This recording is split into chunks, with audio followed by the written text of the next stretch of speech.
As children, we all dreamed about it. We dreamed of clues, of maps, of vast shining hoards. We dreamed of treasure.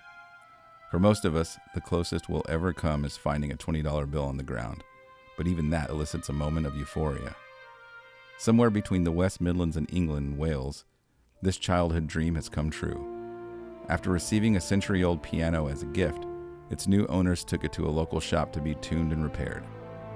Upon opening the piano, it was discovered that within was a substantial hoard of gold. While the authorities are reviewing the nature of the find, we don't have very many specifics about the items found in the piano.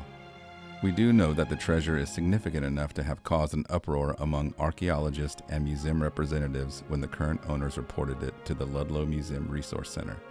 Museum officials are calling it a stunning assemblage of material and state that they have never seen anything like that.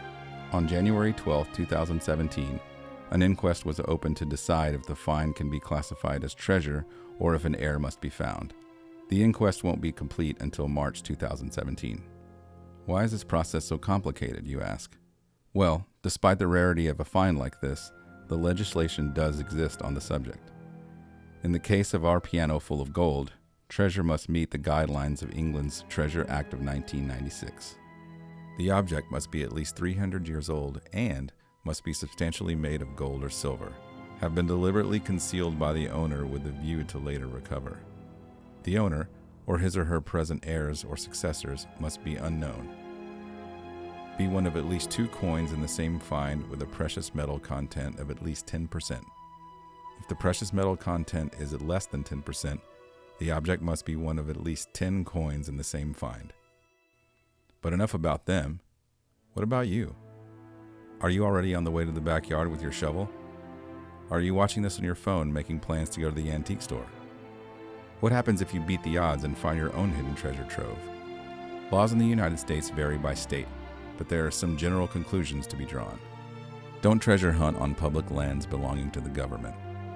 The Archaeological Resources Protection Act of 1979 states that any archaeological resources found on these lands belongs to the government. This law has been extended to just about anything over 100 years old. Various state legislations have ruled that treasure trove can be gold, silver, or paper money. The prevailing thought is that other types of coinage or tokens, despite being made of different kinds of metal, should be included in the legislation, but this hasn't been legally established yet.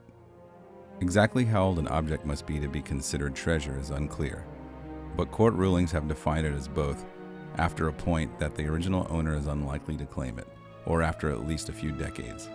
In 1991, an Iowa court ruled that 35 to 59 years should be sufficient. If your find can't be considered a treasure, you are legally required to take it to the police. It will go into their custody and be handled like any other case of lost property. However, if you've got a bona fide treasure trove, you're probably in luck. Most state courts, including those of Arkansas, Connecticut, Delaware, Georgia, Indiana, Iowa, Maine, Maryland, New York, Ohio, Oregon, and Wisconsin, have decided to stick to the tried and true finders keepers concept. If you found it and it didn't involve trespassing, you get to keep it. At this point, you may be sitting at your computer reminding yourself that you're an adult. Reading the original news articles about a piano full of gold certainly send a few of those thoughts bouncing around in our heads. Even if you're not quite ready to buy a fedora and set out on a lifelong journey for treasure and adventure, you have numerous options.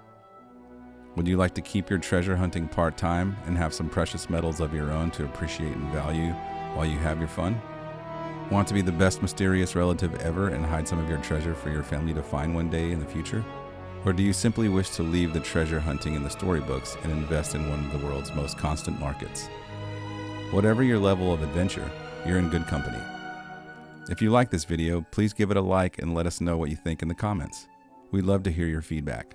Hit that subscribe button and stay tuned for more videos from your friends here at the United States Gold Bureau. Bye for now.